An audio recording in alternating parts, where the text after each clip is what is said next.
maior museu do mundo, o Museu do Louvre. Aquela imensidão infindável de coisas. Mas o que ver lá? Depois da vinheta.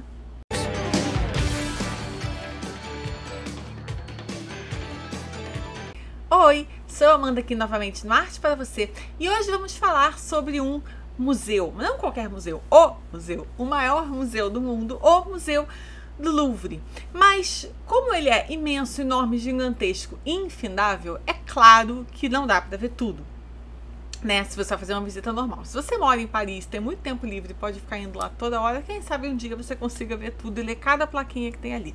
Mas se você vai fazer uma viagem normal, você vai fazer, né, um passeio normal, é bom que você já saiba mais ou menos o que procurar, como, e ter uma listinha pré-preparada. Então, caso você esteja com alguns planos ou com alguma viagem marcada de ir para Paris, eu vou te ajudar. E fiz aqui uma pré-seleção de coisas realmente importantes para te ajudar nessa visita, para você não ficar perdido naquela imensidão que é aquele museu. Mas antes de entrar nas obras propriamente ditas, vou pedir que vocês deixem o like, assinem o canal para ajudar o vídeo a chegar a mais pessoas. Quem sabe tem mais gente por aí querendo ir para Paris, né? E procurando um vídeo como esse para ajudar numa visita ao Museu do Louvre. Então, sem mais delongas, vamos aqui em algumas obras que eu selecionei que eu acho que servem para ajudar numa visita ao Louvre, para além da Mona Lisa. É óbvio que acho que talvez não precise nem falar, né? Mas tem uma coisinha ali do outro lado dela que, olha, vale muito, na parede oposta que, ó, vale muito a pena você prestar atenção. Se você só olha para ela, você não olha para o que está ali do outro lado. Mas vamos lá falar sobre algumas obras bastante importantes que estão no Museu do Louvre, além da Mona Lisa, que talvez valha você já levar lá anotadinho na sua visita. O Rapto das Mulheres Sabinas, de Nicolas Poussin, de 1637, terminada em 1638. O Nicolas Poussin nasceu na Normandia e estudou na França, mas viveu a maior parte da sua vida adulta em Roma, cidade que ele amava. O Rapto das Mulheres Sabinas é possivelmente a mais famosa história da história romana, para além, né, do assassinato de Júlio César. O imento, né, do amor do artista por Roma e uma das mais famosas versões dessa cena jamais pintadas. Essa não é a única, tem muitas, né? Mas essa é uma das maiores e mais importantes. Né? A história é a de que Roma estava com falta de mulheres, né? E nenhuma das tribos vizinhas estava disposta, né, à assimilação por medo de que os romanos já eram muito fortes, né? Ou seja, de que poderiam acontecer talvez extinções ou genocídios ou assimilações assim muito violentas, e Rômulo, o primeiro rei de Roma, decidiu então dar uma festa e convidar as tribos vizinhas. E essa festa foi muitas pessoas, né, dos sabinos foram a essa festa. No sinal de Rômulo, que está pintado com a capa vermelha e a armadura dourada, os romanos rapturaram todas as mulheres sabinas para levá-las como esposas. Essas mulheres então, né, se tornaram as mães da segunda geração de filhos romanos, que perpetuaram o mais duradouro e talvez mais poderoso império da história europeia. A importância dessa história, né, porque ela é evidentemente, né, um episódio de violência muito brutal que começou um império com dor, abuso e violência, e que também mostra, né, uma reflexão sobre o uso do mal em prol do que eles entendiam ser um bem necessário, que era a continuidade de Roma, e mostra também um pragmatismo da mentalidade romana, na qual tudo valia pela continuidade do império. Concerto Pastoral de Tiziano, de 1509. O Concerto Pastoral de Tiziano é simbólico de muitas coisas, mas acima de tudo é uma fantasia. Num período da história em que a esmagadora maioria das pessoas era analfabeta, o simbolismo nas pinturas é o que servia para contar histórias. E se você estivesse vivo no século XVI, você saberia que essas duas mulheres nuas aqui retratadas eram visões mágicas. Esse é o tipo de obra que pode não fazer sentido para a gente que está vendo agora, mas para quem está vendo na época, eles entendiam muito bem.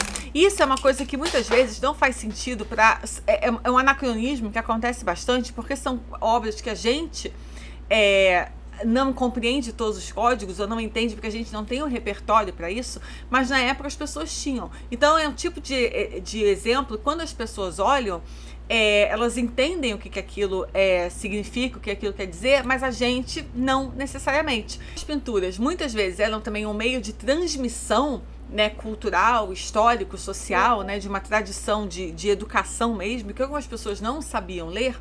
Então o conhecimento ou era passado pela tradição oral ou era passado de forma visual, né, e esse aqui é um exemplo, né, de como as pinturas serviam também como meios educativos e como meios, né, de formação, de transmissão de uma tradição cultural. E essa obra aqui depois foi influenciar, né, o café da manhã na erva lá do Manet, muito tempo depois. A Virgem, Santa Ana e uma criança brincando com um carneiro. Essa é do Leonardo da Vinci e ela é considerada uma obra-prima técnica do Da Vinci, principalmente para o período no qual ela foi terminada. E até hoje muitas pessoas vão lá para ver esta obra por causa das complexidades técnicas que aparecem aqui. E além do mais, a gente tem que pensar também como a mente do observador do século XVI era bastante diferente, assim como a vida deles era bastante diferente. A arte era a única oportunidade que eles tinham de ver a figura personificada de Santa Ana e da Virgem Maria para ganhar uma figura mental disso. Hoje em dia, a gente consegue procurar no Google, né, ou procurar nas redes sociais, ou procurar no Google Images, quase que o rosto de quase qualquer pessoa na Terra, né? É muito mais fácil você muito fácil você encontrar o rosto de alguém, seja essa pessoa famosa ou não. E aqui o Da Vinci estava dando rosto a essas figuras da Bíblia, né, que teriam que ser então somente imaginadas. E ele deu rosto muito humanos, né, de pessoas muito comuns, poderiam ser quaisquer pessoas, essas pessoas. E além disso, ele criou um grupo de figuras triangular que mantém os nossos olhos se movendo para cima e para baixo, de um lado para o outro, né? Ele criou uma forma aqui em triângulo, então nossos olhos ficam para cima e para baixo, de um lado para o outro o tempo todo. Os sorrisos da Ana e da Virgem são muito calorosos, né, e cativantes e não deixam, né, de ser não deixam de lembrar o sorriso da Mona Lisa. E é importante também prestar atenção aqui nos tons que ele usou e principalmente na riqueza desse pigmento azul. E 25% dos trabalhos do Da Vinci conhecidos, são poucos, estão no Louvre, e tem alguns outros que você pode ver além desse da Mona Lisa, como o retrato de Isabela do Leste, esse não está terminado, São João Batista e a própria Mona Lisa, é claro. Dele também é a Virgem sobre as Rochas, no qual a Virgem Maria senta nas rochas com 3 outras figuras. À sua direita, que é a nossa esquerda, está São João Batista se abaixando sob o seu braço protetor, né? Tem uma outra figura do outro lado de João apontando para ele, que é o anjo Uriel, que é considerado o 4º arcanjo na cristandade oriental. Abaixo do arcanjo está Cristo como um bebê, e também tem, como a anterior, uma forma triangular que mantém os nossos olhos em movimento de um ponto para o outro, né? Os seus olhos podem ser direcionados para vários pontos focais da pintura, mas tem um movimento que nunca para, né, da mão do anjo Uriel para João, para Maria e de volta, né? Os nossos olhos nunca param de fazer esse movimento de triangulação.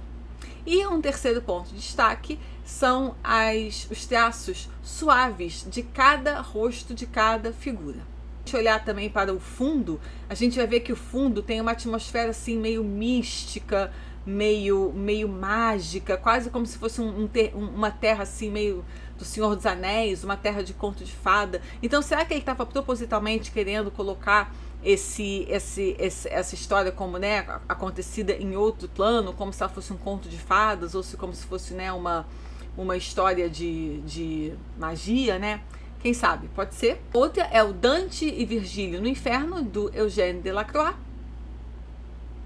E aqui ela retrata uma passagem da Divina Comédia do Dante. A Morte da Virgem, do Caravaggio, foi comissionada para a igreja Santa Maria de Scala em Roma, mas foi negada, ou seja, encomendaram, ele entregou e a igreja não aceitou. E muito provavelmente porque ela foi considerada vulgar. Cristo e os apóstolos estão retratados de uma forma totalmente comum, né? Temos que lembrar que Cristo e apóstolos não eram pessoas ricas na sua época, e aqui eles estão retratados como as pessoas comuns que eles eram no contexto, né, da sua época. E o Caravaggio muitas vezes pegava mendigos, bêbados, prostitutas, desabrigados e qualquer pessoa na pobreza que precisasse de qualquer tipo de ajuda para ser modelo para ele, né? Ele pegava assim as pessoas na base da sociedade para servir de modelo para eles. Essa é uma cena que mostra a morte da Virgem de uma forma completamente visceral e talvez muito mais realista do que qualquer outra que tenha tentado representar essa cena, né? Ela é muito crua, ela é muito emotiva e muito sombria. O corpo da Maria não tem mais nenhuma cor, né? Não tem mais nenhum movimento e é muito mais próximo de uma cena de morte real do que as visões idealizadas do que se costuma ver em outras representações dessa cena. Que em frente a ela nós temos Maria Madalena com as mãos assim na cabeça, completamente sem nenhum tipo mais, né, de esperança, sem nenhum tipo mais de qualquer espécie de né, consolo do que vem pela frente. Assim como os apóstolos também estão todos completamente desesperados e completamente, né, quase que desfigurados de dor. A outra é a gigantesca e maravilhosa Coroação de Napoleão, de Jacques-Louis David. Essa aqui tem uma outra, né, dela no Palácio de Versailles. Essa obra é simplesmente gigantesca. Ela tem aqui algumas mudanças da Coroação de Napoleão real, né? O Jacques-Louis David tomou aqui algumas liberdades criativas, ele alternou algumas coisas da cena real, então não acho que você está vendo a representação de como a coroação realmente foi, porém, essa obra é simplesmente maravilhosa. Uma outra é The Raft of Medusa, né? Do Théodore Géricault, que é a grande, enorme, gigantesca, imenso símbolo do romantismo. Está lá, também uma obra simplesmente fabulosa de cair o queixo, assim como a Liberdade Guiando o Povo, do Eugène Delacroix, que é uma das obras mais icônicas da história, mais reconhecíveis, né, mais famosas e imediatamente, né, reconhecíveis mesmo da história da arte, e que também é dessas que vai emocionar imediatamente no momento exato que você a vê lá no Museu do Louvre. E eu não falei que tinha uma coisa simplesmente maravilhosa na parede oposta da Mona Lisa, é o Banquete de Casamento em Cana, de Paolo Veronese. Essa aqui, ela tá, quando você vai ver a Mona Lisa, você vai estar de costas para essa obra. Ela é imensa, ela é maravilhosa.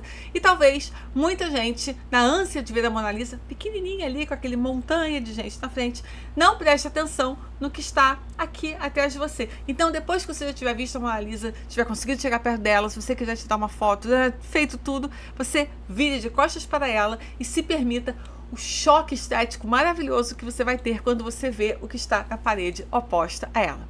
Essa aqui foi uma lista bem curtinha. Vocês viram que eu não falei de esculturas, posso fazer uma outra de escultura, para vocês terem assim uma primeira orientação, caso estejam indo ao Museu do Louvre e não queiram ficar perdidos demais no meio daquela imensidão.